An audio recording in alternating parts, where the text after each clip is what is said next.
Hello everybody. We will start because we will do a bit of introduction, so I suppose people can be connected later without any problem.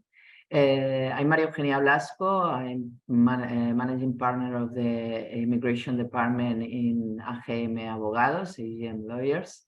Today I will be doing this presentation with my colleague and lawyer of the tax department, Meritxell de Vilalta. You will see her later when we arrive to her part. So AGM Abogados is a law firm based in Barcelona and Madrid in Spain, but we also have an office in Paris. And we work in all the areas of legal issues for companies, but also for individuals. Today, we will talk about international teleworking or digital nomads. We will talk about this new option we have in Spain since January. And well, here you have our contacts, and later you will have the presentation by mail without any problem. And we will be recording this session to be able to see later. We will have a bit of introduction about what we will be talking about. The definition of what is a digital nomad for this session specifically, because digital nomad could understand a lot of different situations and people situations, but we will focus to a specific part of these digital nomads today. We will talk about the visa options to come to Spain with this status, and also the work permit, because we have two options, as we will see later. And then we will talk also about the social security implications of social contributions, the things related to the contract and where you need to pay the social security when you are in this situation. And to finish, Meritxell will talk about the special tax regime we have in Spain, and some situations with digital nomad can be registered in this special tax regime and have some benefits in their taxation while they are residents in Spain. So to start, we have this new Start-Ips Law approved in December, and it gets into force in the 23rd December. We are in the beginning of the process, so we are still dealing with the administration to see exact requirements and a lot of specific problems that can appear with this new permit, as always happen, at least here in Spain, with bureaucracy sometimes. In fact, we had yesterday the official instructions about the process. We have been waiting for these instructions since December, since the end of December, and we already have them, but there's not a lot of more detail in these instructions apart from for what we will be explaining today. They are quite general. The instructions are quite general, so we will see the details with the experience, as it happens with many permits. The aim of the law is to establish a specific framework to support the establishment and growth of the startups in Spain, but also a system to evaluate the startups in the Spanish ecosystem. This is the general aim of the law. But this law also amended the entrepreneurship law, which is from the year 2013. And in this law, we have some permits for high qualified employees, for entrepreneurship, for investors. And now we have a new category of permit with this digital nomad visa or this digital nomad permit. And this is new in the law. These changes also have some different things with entrepreneurs or high qualified workers, but this kind of permits already exist since 2013. The permit which is new now, is the digital nomad permit. How it was before we had this law, the previous legal situation for these people. There was no specific regulation for these professionals.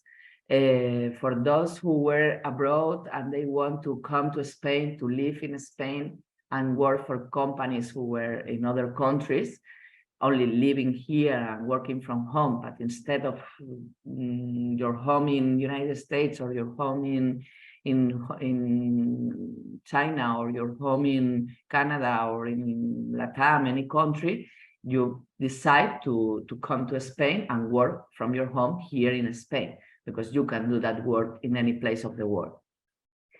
Before this new regulation, there was no specific permit for this.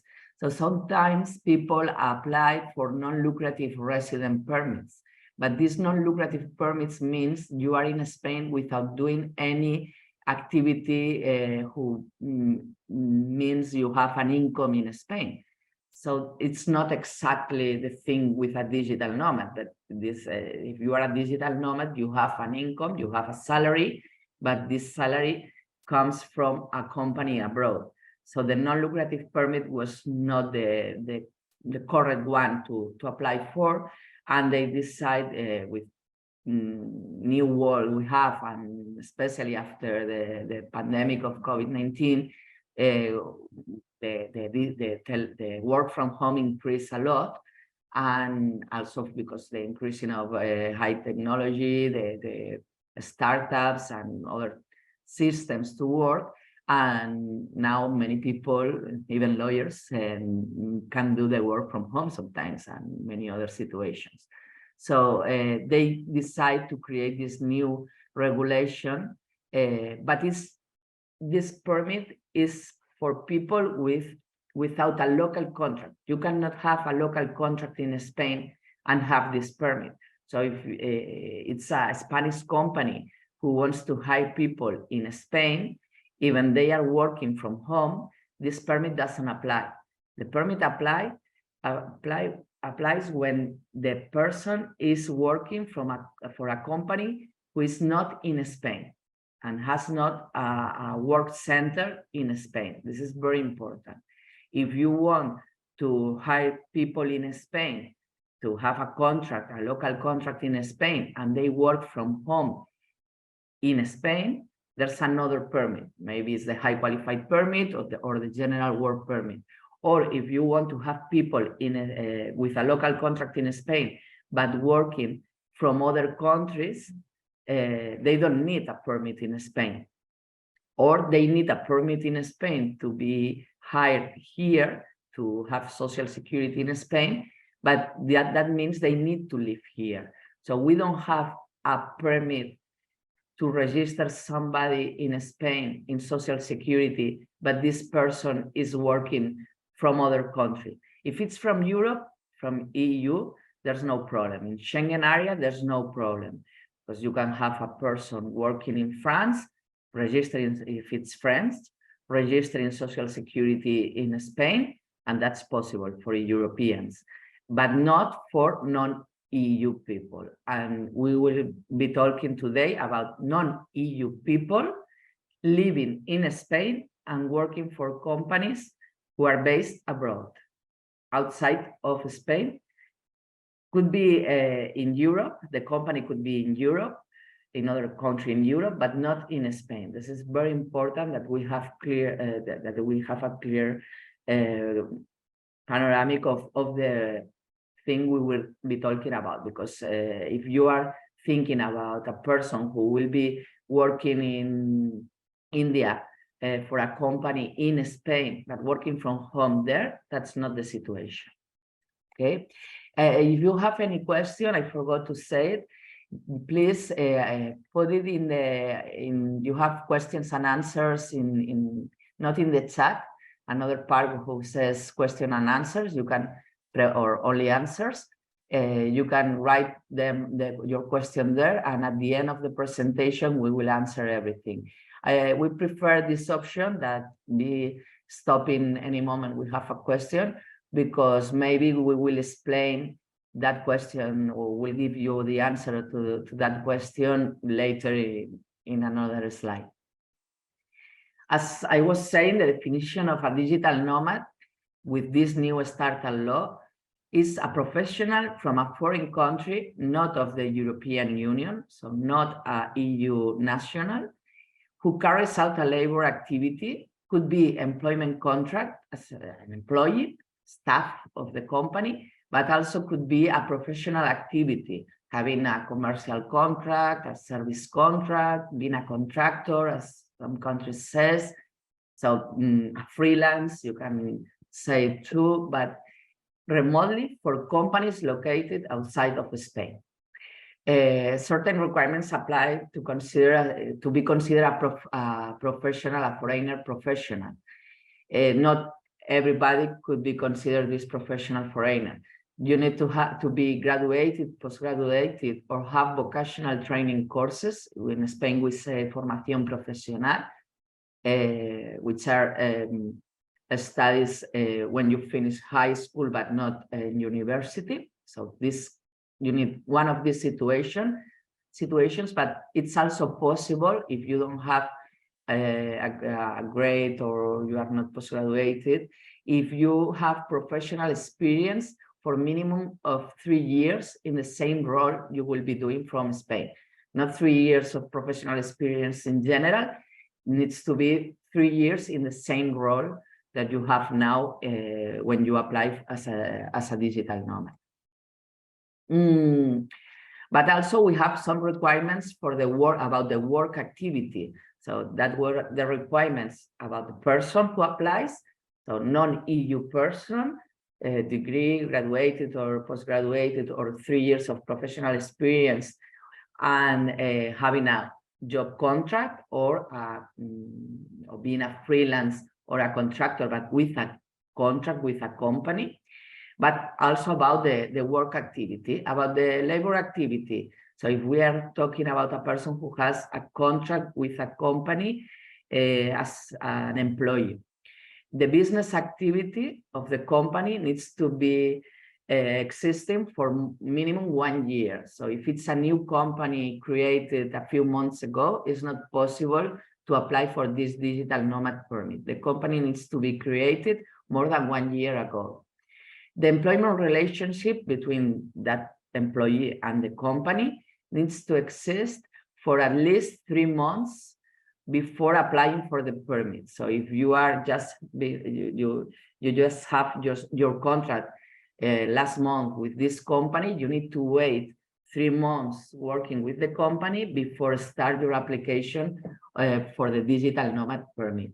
And it's to be able to carry out this activity 100% remotely. So if you need to go to the office or to visit clients 1 week per month or 1 week every 3 months, that doesn't mean it's 100% remotely. So it's not possible to apply for the digital nomad. The company will need to prepare a letter saying that this work this person is doing with them, it's possible to do it 100% remotely. So this is very important. The administration, for instance, explained, because we have been doing a lot of meetings with the chiefs of the office that process these permits. And for instance, they talk about a situation about a person who wants to apply for this permit, but is working in a pharmacy. That person has some stores, some pharmacies in another country, and it's the director of the company. And if she needs to prepare the medicines, it's not possible to do it from Spain, because you will need some courier to send your formulas to the destination. So that's not working remotely.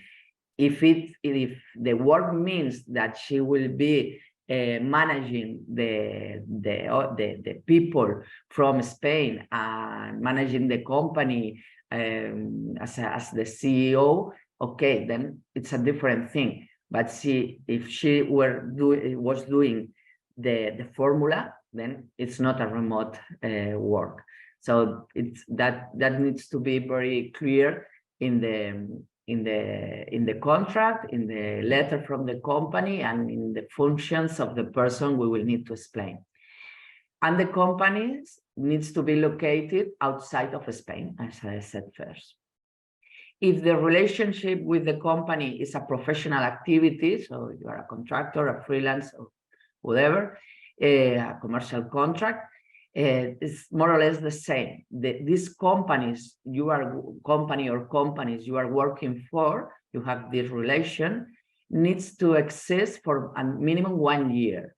So if the company you are working for was created 3 months ago, it's not possible to apply. This commercial relationship needs to exist at least for 3 months before applying for the permit. So if you started the collaboration with this company last month, you need to wait 3 months to apply for the permit. Or imagine you had a general contract, labor contract, as a staff of the company, and you change your situation to a contractor, and you want to change this situation to apply for the permit and come to Spain. You will need to wait 3 months in this new situation before applying for the permit. And also the activity needs to be possible to carry out this activity 100% remotely. The companies, again, needs to be located outside Spain. And it's possible to work also for companies located in Spain if that incomes means less than 30% of the total turnover of your incomes. So if you work 70% for companies abroad and 30% maximum for companies located in Spain, it's okay. You can also apply for the permit. So you can have clients in Spain, but a maximum of 30%. And when we talk about clients or about company clients, we mean companies. If you are a freelance working for individuals, not for a company, or you don't have clients during the time, so you have a work for a client that is for 1 month and then another client 1 month or 2 weeks, that's not possible. You need a company working for them in a long period. So with a commercial contract for 3 months minimum when you apply and maintain it later. So if you are a freelance working for individuals, this permit is not created for these situations. You will be out of the digital nomad permit. We don't know if it's a mistake in the law or they did it with intention or what means, but the law talks about companies. It says a digital nomad working for a company or companies outside of Spain. So not for clients or for individuals. So we have two types of cases or situations or options when you want to apply for this permit. The first option is the visa. If you are in your country and you want to apply for the permit before coming to Spain, you go to the Spanish consulate or the Spanish embassy in your country and you apply for the visa. This visa will be for 1 year. But the second option could be coming to Spain as a tourist. For instance, you enter in Spain as a tourist. There are countries where you need a visa to enter as a tourist, but there are also countries you don't need a visa. You need to have a flight back to enter as a tourist in less than 90 days. So you enter as a tourist with a flight back ticket, proving that you have resources to be in Spain as a tourist. So you are entering as a tourist. You cannot say that you are entering in Spain to be a digital nomad, because then in the border, the police could say, okay, then apply for a visa first before entering. But you can say, okay, I'm coming to Spain to do a visit, to be sightseeing, to do some tourists, and that's all. And once you are here in Spain in this situation, you can apply for the resident permit. Or if you have a Schengen visa, if you come from a country that needs a visa, you enter with your Schengen tourist visa, and once you are in Spain, you apply for the permit. This permit will be for 3 years. So if you know from the beginning that you want to be in Spain more than 3 years and you don't need a visa to for more than 1 year, sorry, and you don't need a visa to enter, a good option is come as a tourist, and once you are here, you apply for the permit. If you are from a country that you don't need a visa to enter, or you don't have a clear idea about if you will be 6 months, 8 months, 9 months, 1 year or more, then you can apply for the visa. And once you are in Spain, if you want to stay more than 1 year, then you can apply for the residence permit before the expiration of your visa. And then you change your status from visa to resident. The effects are the same. If you have a visa or if you have a resident permit, you have the same effects. You are already a resident in Spain. So you have a residence visa or a residence permit, but both of them are residents in Spain. That is important because it's time counting to apply for the citizenship in the future, for instance, or to apply for a long-term permit after 5 years as a resident in Spain. And we do this application from Spain, the resident permit, we apply from Spain and being here. So we cannot apply for the residence when you are still in your country. If you are in your country and you want to be sure that you are eligible, you can apply for a visa, and once you get it, you enter to Spain, and if you want to stay for more than 1 year, you apply for the resident permit, or you are only here with this visa, which is valid for 1 year. So this is the two options you have to apply for the permit, visa and residence. I wanted to say that the consulates, the Spanish consulates are not very used to this permit. As I said, we had the instructions yesterday. These instructions are not as clear as we wanted.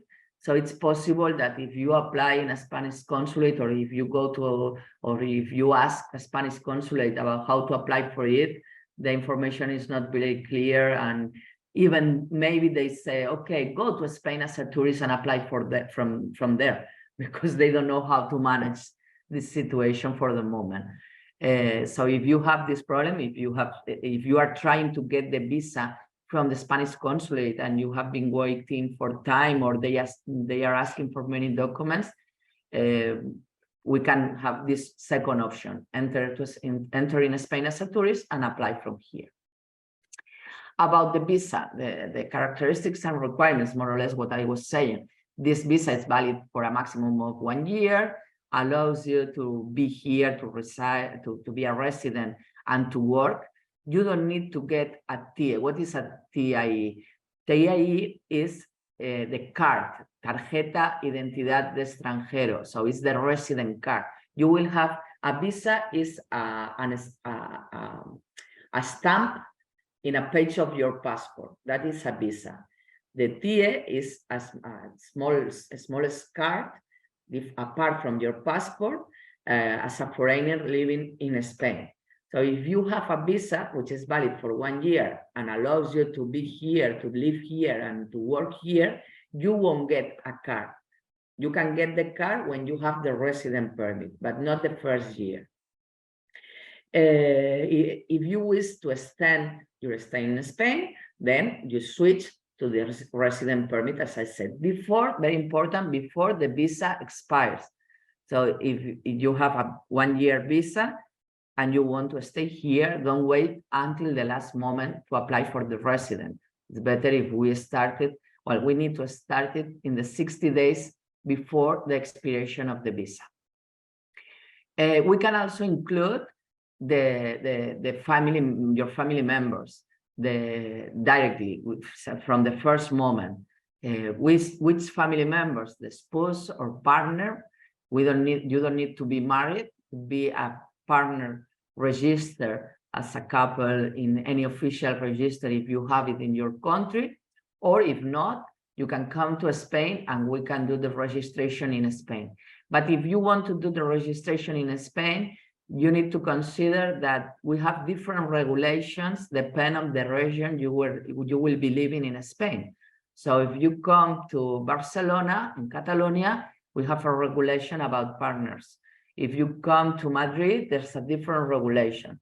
Here in Catalonia, we don't have a minimum of time together before being registered as a couple. So if you arrive to Barcelona or to any place in Catalonia, you register here living together, we go to a notary and we register you as a couple. But if you go to Madrid or if you go to Balear Islands, or to Mallorca or Ibiza or any place there or other parts of Spain, it also happens, you will need to be living together for 1 year before register you as a couple. And until you are not registered as a couple, you cannot apply for this permit. Well, also children if they are minor age or if they are major age, but depend, or real age, but they depend economically on you. The parents, if they are old and they depend on you, it's also possible, but it's quite difficult. The requirements, well, passport, proof of those requirements I talked before, the 3 months of the relation with your payslips or payroll and your contract, proof of the company existing for 1 year, this letter from the company saying that you can work remotely, your salary, this is very important. There's a minimum salary you need to receive to apply for this permit. And this minimum is twice the minimum salary in Spain. The minimum salary in Spain nowadays is 15,120 per year. So twice this per in 12 months. That means you need to prove that your income is 2,520 euros per month to live here. If you have less than that, but you also have saves, it's possible to complete this saves, the amount with your save. So if you are earning your income is 2,000, but you also have some saves that can complete this amount, is also possible. Your diploma, the proof of experience. We will need a criminal background check to prove that you don't have criminal records in the countries where you have been living before in the last 2 years, and a private health insurance or health insurance. We will talk more about this insurance when we go to the next point. And also a certificate confirming about the social security coverage. We will talk about this now. This is the main point and the point when we can have problems, and maybe some digital nomads could be out of the process if they cannot prove this thing about social security. About the permit, is more or less the same. It's the same requirements. The difference is we got a permit for 3 years and we extend it for 2 years, and the documents are submitted in Spain instead of in the embassy, but it's the same process. About the social security, this is the biggest point as we are seeing with the clients and the people who are talking or asking for advice to us. We can have two situations, as a contractor or as an employee, or a freelancer, as we said before. And we also have two possible situations about social contributions or social security, with an international agreement between the country where you are hired or where you are registered as a freelance or a contractor, and Spain, and without an international agreement. If you are an employee and you have an international agreement between Spain and your country, for instance, with the United States, with Canada, with almost all the countries in Latam, with China also, with Japan, we have international agreements for posting workers to transfer an employee from that country to Spain. Now, this international agreement could be also used for a digital nomad. So your company, if you are an employee, your company needs to ask the social security of your country to send this employee to Spain. But it's not a posting employee, because you don't need to be in Spain to do your job. In fact, it's the opposite.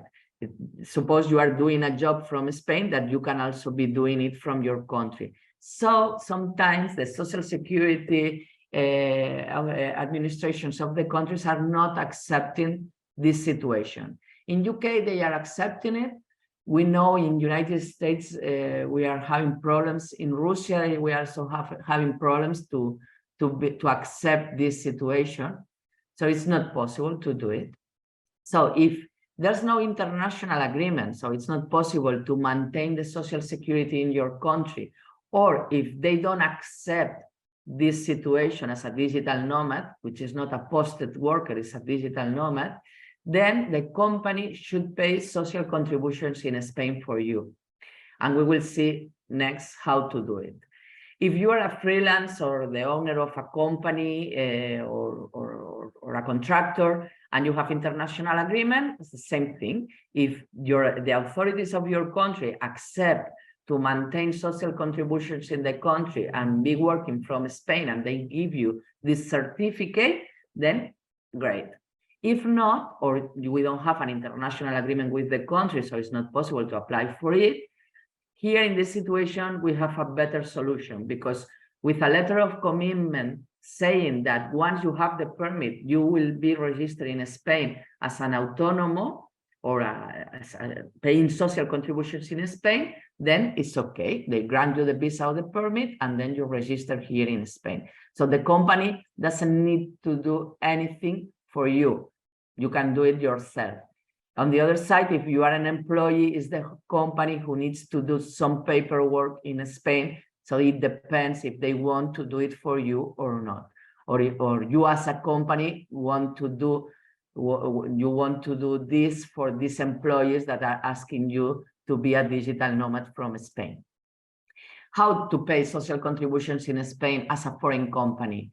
Well, these employers that hire workers for the first time in Spain should request their own registration as a company, but not establishing a work center in Spain, because you don't have an activity in Spain. Your activity it's outside, but this employee is now doing homework from Spain.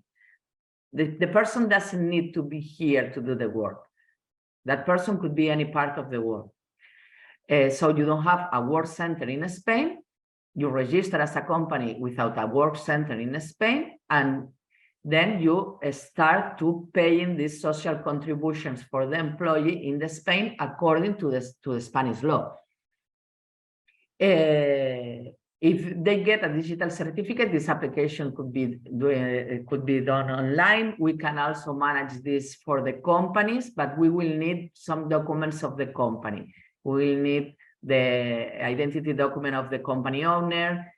We'll need to ask for a tax identification number in Spain about this company, this foreign company. We will need the copy of the articles of incorporation of the foreign company, and you will need to assign or give power of attorney to a legal representative in Spain to do these payments on your behalf. If you are an autónomo, if you work for yourself and you have contracts with companies, but as a contractor, a freelance, or you are the owner of the company, you can be registered here as an autónomo. You can pay your social contributions here. To calculate how much is it, you have here some links. You can do a simulation. But in general terms, for a salary, for the minimum salary they are requesting for 2,520 per month, you will be paying 336 euros to Social Security. But this payment means you have some rights here in Spain. You have medical leave for common illness, or if you have an accident at work, birth and care of a child. You will have the pension, the retirement pension, the public health system. You will have this one, so you won't need a private health insurance in Spain. So yes, you pay 336 per month, but you have some rights in the future or while you are doing your activity in Spain. If it's the company who pays for you, because you are an employee, then the company registered pay the social contributions, but these social contributions will depend on the salary. So usually it's more than that amount for an autónomo. And that's everything from my side. Now, Meritxell will talk about the Beckham Law. We will switch our sides, and then after that, we will answer all your questions. I suppose you will have many questions, but there are very specific situations that maybe we need to talk individually.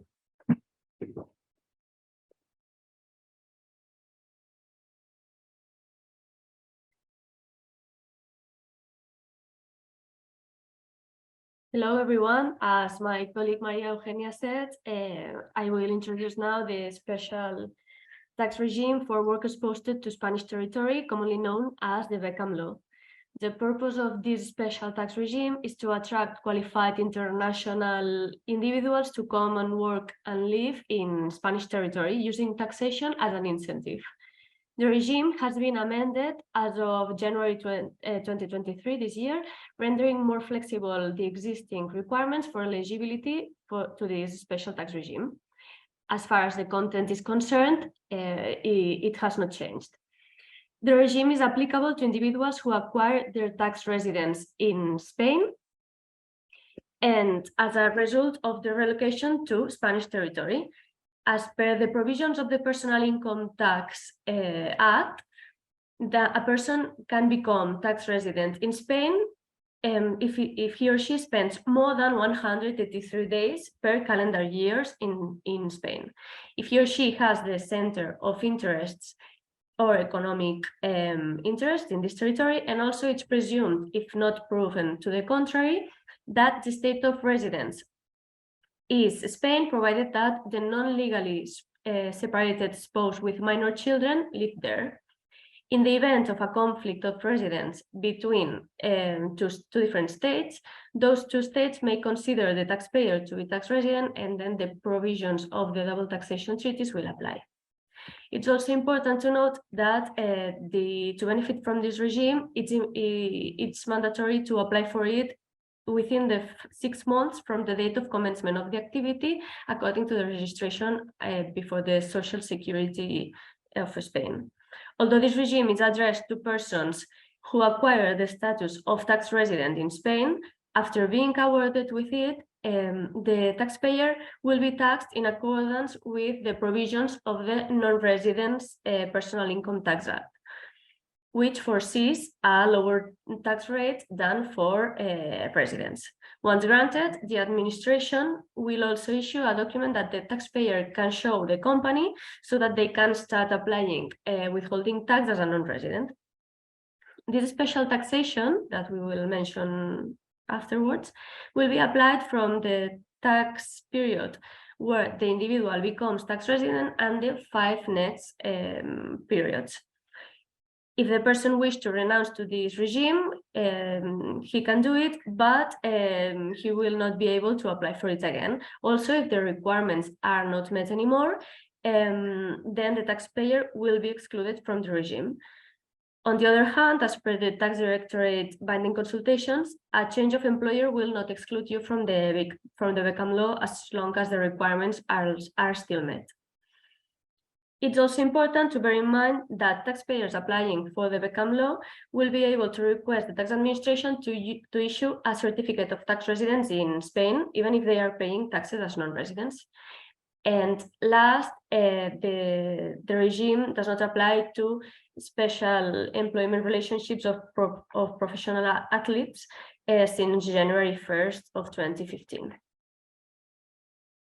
In order to be eligible for the application of the Beckham Law, the requirements that must be followed are, first of all, not have been tax resident in Spain within the last 5 years prior to their new move to Spanish territory.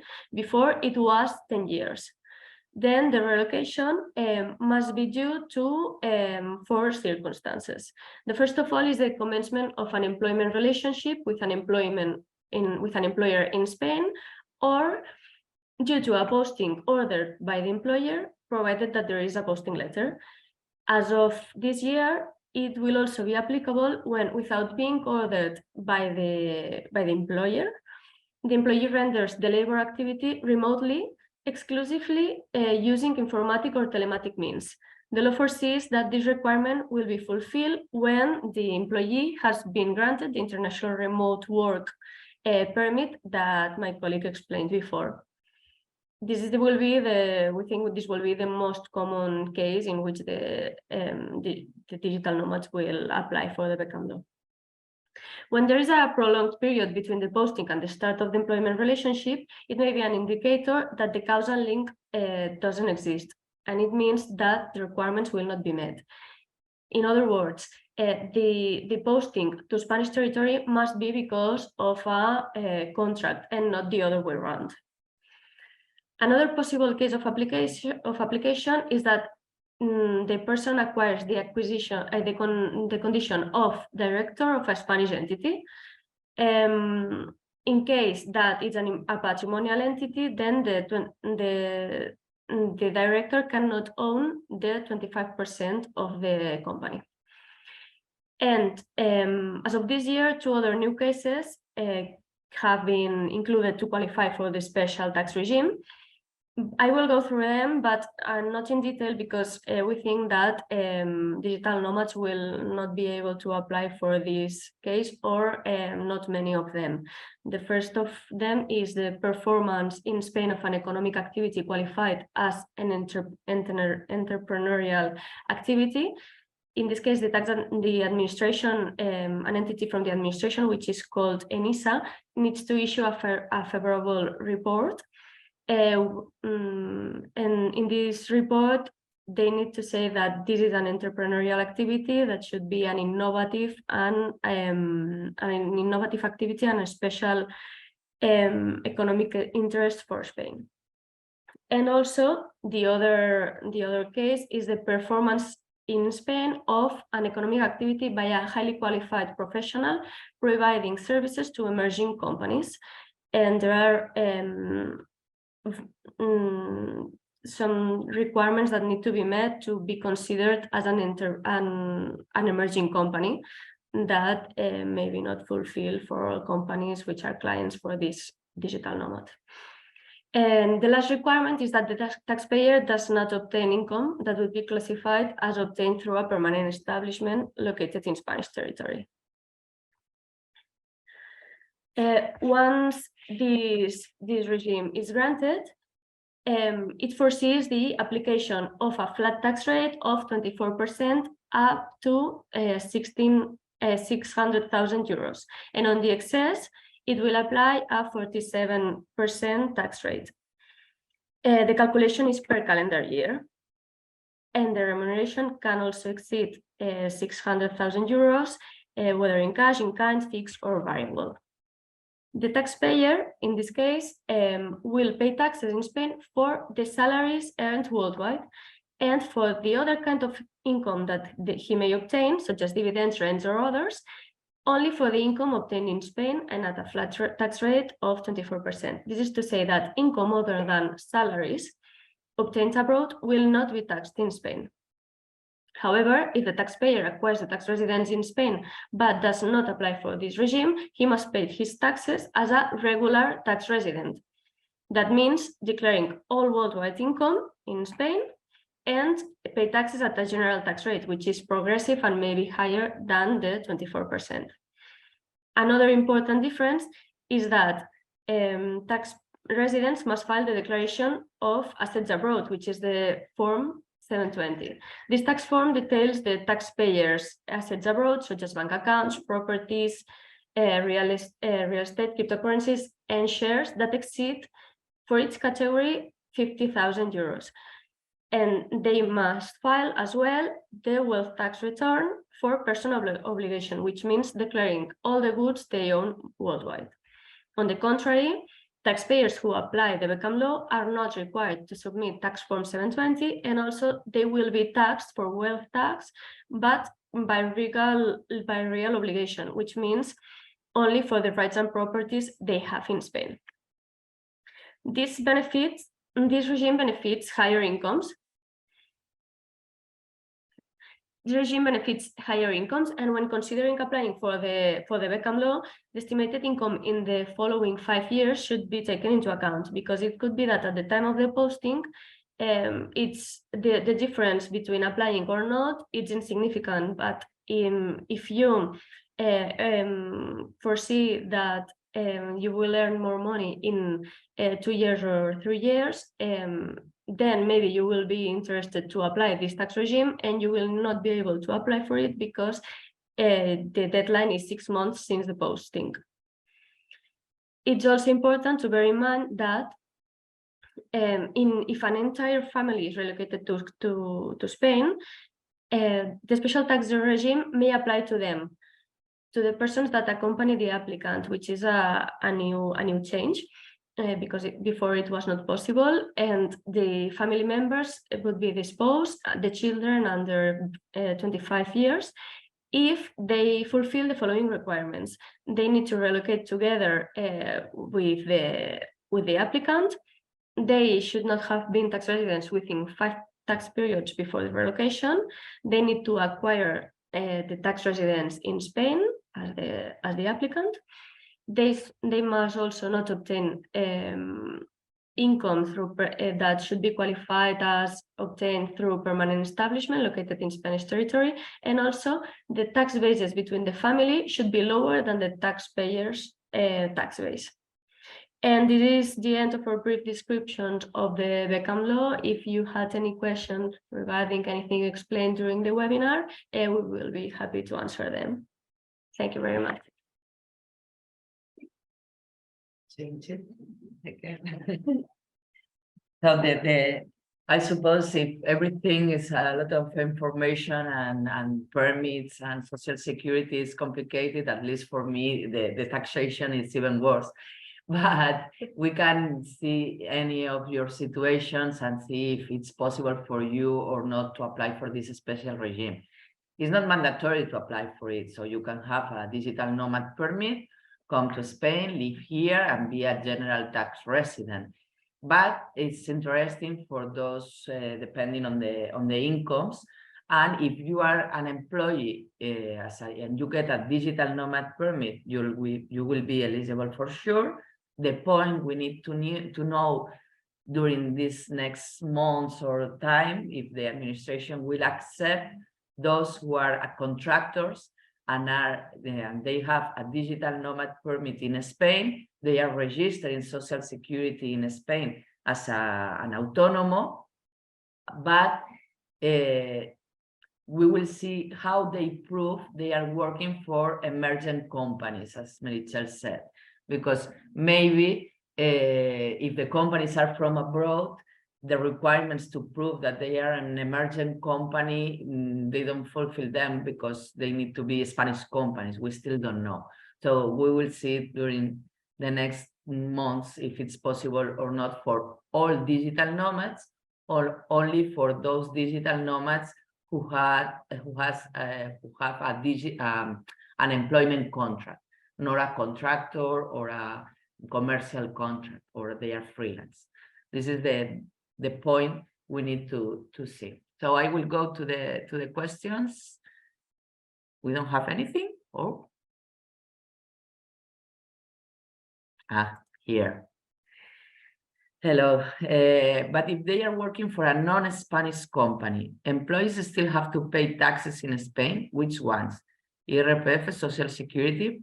Yes, the point is one thing we have to tax or to say in some way, Social Security on one side and IRPF, as you said here, which is taxes in general terms. So Social Security depends on if the company who sends you to Spain are accepted to maintain the Social Security in the origin country or not. If the Social Security authority of the country, even we have an international agreement, they don't accept to maintain the Social Security there, that company will need to pay Social Security in Spain for the person. And a different thing is tax.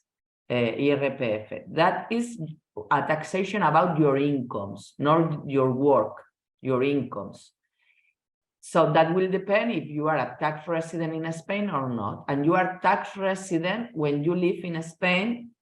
In general terms, if you live in Spain more than 183 days from January to December, you become tax resident in Spain. And you will need to pay your taxes here, even your incomes come from abroad. That there are other situations, as Meritxell explained before. Sometimes people without being in Spain more than 183 days, it's also possible that they are considered tax resident. But in general terms, if you live in Spain from January to December, more than 183 days, you are tax resident. Even if you don't have any income in Spain, you will need to pay taxes in Spain for your work incomes. So this special regime, this Beckham Law, says if you can apply for this Beckham Law, you will pay in Spain only for your incomes related to work, for your salaries, and in a plain rate of 24%. Other incomes from abroad, you don't need to declare them in Spain. This is more or less the situation. But the point to be tax resident in Spain is not where who you work for, if it's a Spanish company or a foreign company. It depends where you live. So if you have a digital nomad and you start living in Spain and you live more than 6 months per year, you are tax resident and you pay taxes here.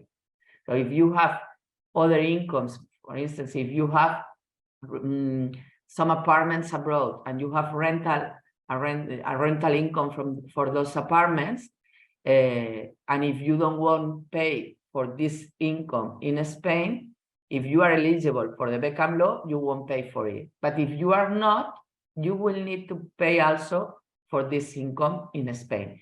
You won't pay in both countries because we have, but depending if we have an international agreement to avoid double taxation. We used to have that. So the part you pay in one country, you can discount in the other country. You won't be paying double. But this is, we need to analyze any specific situation. Okay, another question. I have read there are different income requirements for a person who wants to work in Spain with a spouse or partner or kids. Yes, that's right. This amount I was told saying is 2,000, twice the minimum salary is for one person. If we add a family member, is 75% of the minimum salary plus. So it's twice 2.75 the minimum salary. And we add another 50% for each additional member. So for, let's say, for a family of with one child, a spouse and one child will be 3.25. No.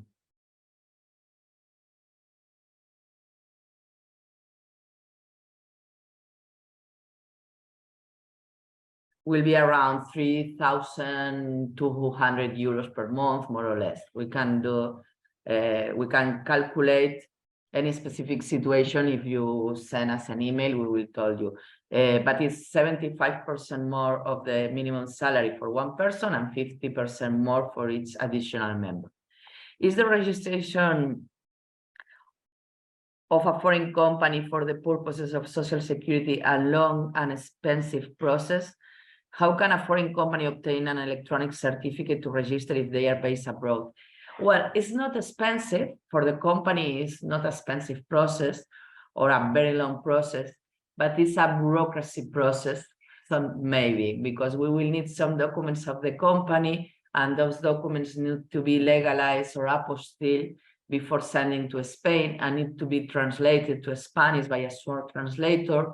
We as lawyers could manage this process for the company, but they will also need to have a representative here, and they will need to. We are not very sure if it will be necessary a bank account in Spain. We don't think so. We think the Spanish Social Security will be able to send the payments to a foreign account. but well, it's some bureaucracy. So I can imagine that maybe some companies could say, okay, I don't have a problem with you working from home from Spain, but I don't want to do any paperwork.